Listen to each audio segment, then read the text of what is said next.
देवबंद के लालवाला गांव में ठाकुर और अनुसूचित जाति के लोगों के बीच हुए बवाल के साथ ही हापुड़ की घटना पर भी सांसद और आजाद समाज पार्टी के राष्ट्रीय अध्यक्ष चंद्रशेखर आजाद ने बड़ी प्रतिक्रिया दी है।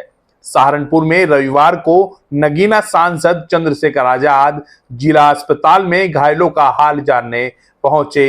हालांकि पुलिस ने उन्हें गांव में नहीं जाने दिया और छुटमलपुर स्थित आवास पर ही हाउस अरेस्ट रखा। काफी गहमा गहमी के बीच तय हुआ कि चंद्रशेखर आजाद जिला अस्पताल में घायलों से मिलेंगे। यहां पर घायलों के इलाज और अव्यवस्थाओं को लेकर सांसद ने खूब नाराजगी भी जताई। आपको बता दें कि देवबंद कोतवाली क्षेत्र के गांव लालवाला में स्थित 2 बीघा जमीन को लेकर रविंद्र राणा और नरेश कुमार के बीच लंबे समय से विवाद चल रहा है।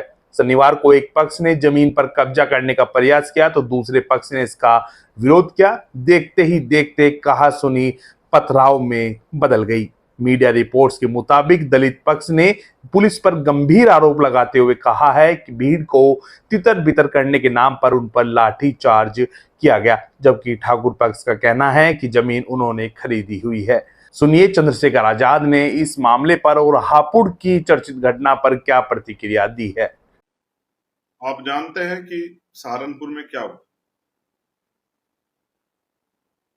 आपको ये भी पता है कि हापुड़ में क्या हुआ। मैं लाइव इसलिए कर रहा हूं कि आज जो मैंने देखा वो बड़ा चिंताजनक था और मुझे लगा कि वो भी बात आपके बीच में रखनी चाहिए। घटनाएं होती हैं, ये कोई पहली घटना नहीं, पहले भी ऐसी घटनाएं हुई। घटनाएं होती हैं, घटनाओं के बाद कार्रवाई होती है, ये एक इशू है। लेकिन ये घटना पुलिस और एडमिनिस्ट्रेशन के फेलियर की वजह से हुई, जो कि अधिकारियों ने माना भी। अगर पुलिस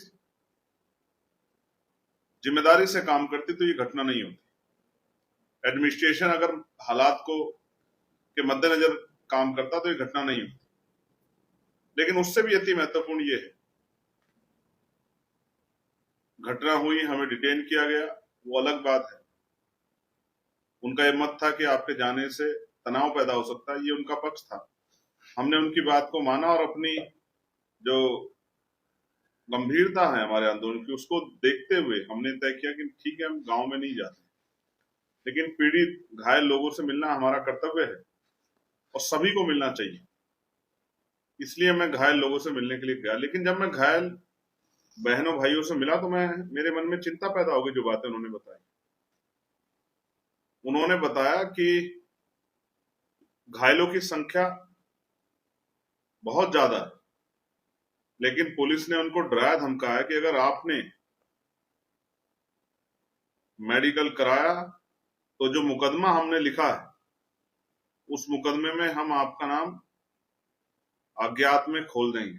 अभी तक वो एफआईआर की कॉपी किसी के पास नहीं आई है, मगर मैं आपको विश्वास दिलाता हूं कि आप देखेंगे कि एफआईआर की कॉपी में अज्ञात में आपको जरूर नाम मिलेंगे।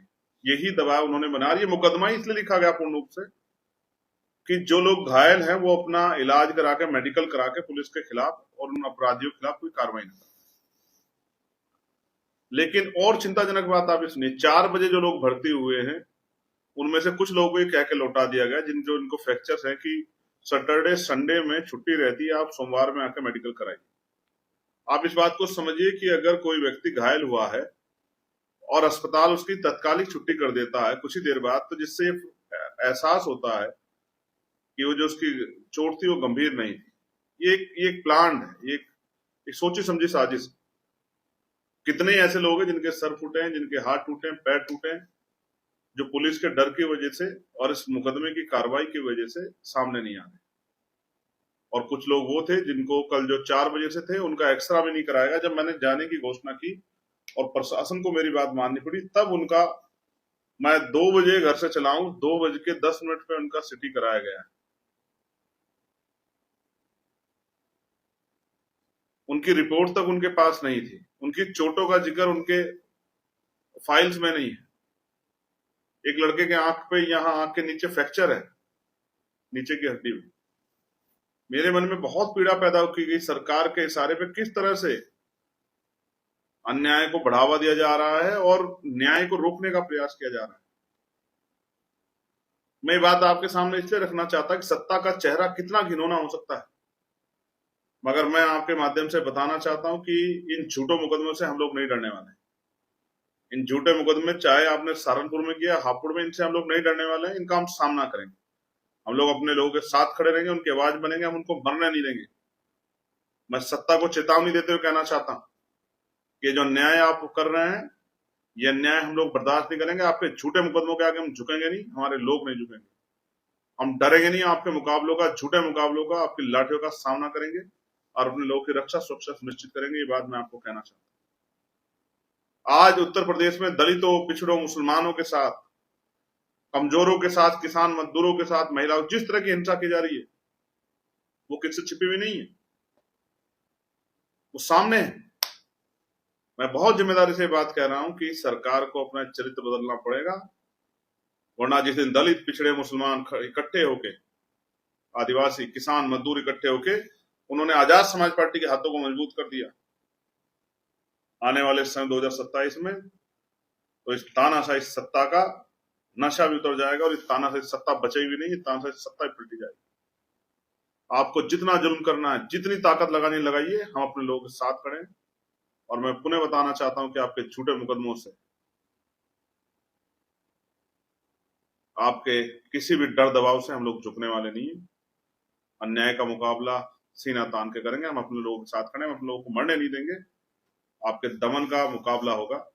सरकार मेरी इस बात को सुन ले। अगर आपने न्याय नहीं किया, झूठे मुकदमे वापस नहीं लिए, निर्दोष लोगों को जो चोट लगी है उन मुकदमों को, उनके जो है मुकदमे दर्ज नहीं किए, पीड़ित परिवार को उचित मुआवजा नहीं दिया, उनकी जमीनों की अगर आपने कमेटी बना के जांच करा के जिनकी जमीनें बैठती है उनको नहीं दी, अगर आपने दोषी पुलिसकर्मियों को सस्पेंड करके उन पर कार्रवाई नहीं की,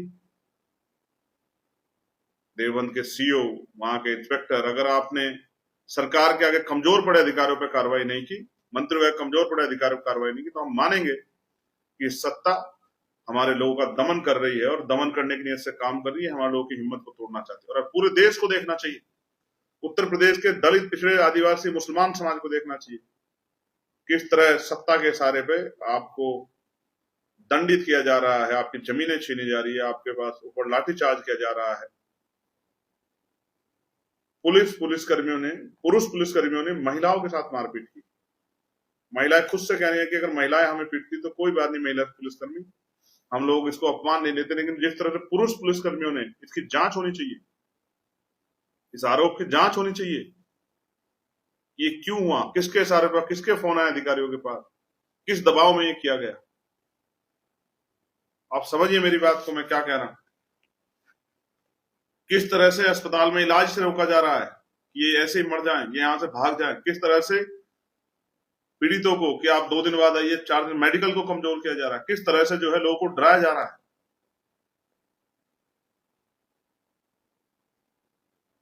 आप महसूस करके देखिए किस तरह का अन्याय हो रहा है और आज लोगों को जरूरत है। और मैं कहना चाहता हूं उत्तर प्रदेश में रहने वाले दलित, पिछड़े, मुसलमानों से, आदिवासियों से, किसान मजदूरों से, नौजवानों से, इस सत्ता के चरित्र को, इनके दमन को देखिए। कब तक चुप रहेंगे आप? कब तक घर पे हाथ पे हाथ धर के बैठे रहेंगे? कब तक अन्याय सहते रहेंगे? एक बच्ची जो हिम्मत जुटा के राजस्थान में, जिसकी बारात रोक दी गई घोड़ी पे बैठने से, वो जाके संघर्ष कर रही थी। ये हम सब लोगों के लिए चेतावनी कि अब बेटियां भी अपनी लड़ाई लड़ने के लिए मैदान में आ गई, तो हम बेटों को भी, भाइयों को भी, बड़े बुजुर्गों को भी सम्मान स्वाभिमान की लड़ाई लड़नी चाहिए और हर कीमत पे लड़नी चाहिए। अगर हमारी मांगे नहीं मानी गई तो ऐतिहासिक आंदोलन होगा। और मैं अपील करूंगा अपने लोगों से कि घर से बाहर निकल के उस आंदोलन को ताकत दें, धार दें, संवैधानिक आंदोलन की शक्ति बनाएं और सरकार को दिखा दें कि हम दमन नहीं सहेंगे, चुप नहीं रहेंगे। प्यारे साथियों, जिस तरह का अन्याय हो रहा है, इस अन्याय के खिलाफ आज नहीं तो कल आपको लड़ना पड़ेगा। नहीं लड़ेंगे तो अन्याय बढ़ेगा, कम नहीं होगा। इसलिए मैं आपसे अपील करता हूं कि अब जब आंदोलन की तारीख तय हुई है, आई थिंक 72 घंटे का समय दिया है। अगर 72 घंटे में कार्रवाई नहीं तो 14 तारीख को ऐतिहासिक आंदोलन होगा सहारनपुर में और मैं उत्तराखंड के हरिद्वार जिले के साथियों, मुजफ्फरनगर, यमुनानगर, जगाधरी, शामली के साथियों, सहारनपुर के साथियों तो कहना चाहूंगा वो कमर कसे और मीटिंगें शुरू करें, इस दमन को हम लोग रोकने का काम करें। ऐसा लगता है जानबूझ के जातीय हिंसा में इस पश्चिम उत्तर प्रदेश को, सहारनपुर को झोंका जा रहा है। ये जातीय हिंसा हम लोग नहीं होने देंगे किसी भी कीमत, और इस सरकार के इशारे पे हो रही है। जो लोग ये कराना चाहते हैं अपनी राजनीतिक रोटियां सेकने के लिए और सत्ता में बने रहने के लिए, उनको मैं कहना चाहता हूं कि उनके नापाक मंसूबे कभी कामयाब नहीं होंगे। आपने मुझे सुना, धन्यवाद। मैं सरकार को चेतावनी देते हुए कहना चाहता हूं कि हम उनके झूठे मुकदमों से, उनके किसी भी तरह के डर से बहते डरने वाले नहीं है। हम उनके न्याय के खिलाफ मुकाबला करेंगे और अपने लोगों को मरने नहीं देंगे, ये बात मैं बताना चाहता हूं। हम संवैधानिक तरीके से अपने लोगों के अधिकारों के लिए लड़ेंगे। आप सभी के लिए मंगल कामना। जय भीम, जय भारत, जय संविधान, जय मंडल, जय जोहार, जय लोकतंत्र, जय विज्ञान, जय जवान, जय किसान। आभार।